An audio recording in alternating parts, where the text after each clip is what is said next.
So a lot of this is review, but we're adding one more step that you may not be used to. So if we're going back over the overall structure, I've repeated this part, is that our try, now notice by the way the order, we always start with a try, we can actually have several catches in between, and then there's only one finally that we have here at the very end. That sounds really familiar, right? Remember an if-else-if statement? That would be the if, all the other ones in between are else-ifs, the last one's else. You can kind of think of it the same way. So try is where you're going to try something that could blow up. Catches are going to be catching the possible errors from this try. And then finally, which is really actually optional, is if everything's okay, then we can finally do this. Now, that part we've gone over. But what you haven't seen is a do-while loop.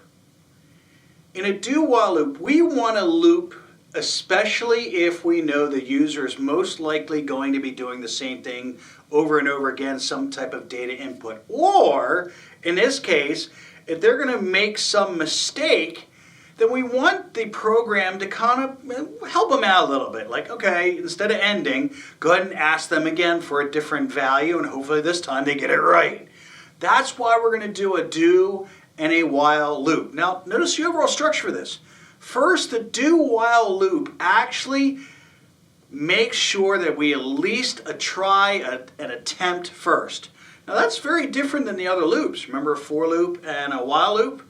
A for loop, there's no guarantee that the sucker actually runs because of the condition that's showing up here. It needs to make sure that's true in order for, frankly, the loop to run. Well, that's the same thing with a while condition. A while condition, you need that condition to be true in order for it to run the rest of the program as well. On this one, you're doing it at least once, hell or high water, period. Then it checks the condition after that to see if we will continue to run. And that's where flag came into place. So be very careful about that. You're going to see flag that we've gone over actually a couple times before. Now you'll get to really see why we're using it. Let's put it that way. Okay.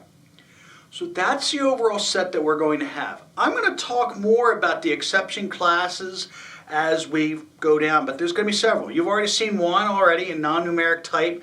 You're going to see some other ones I'm going to go over. But the overall form of all of these is going to look it's going to be this.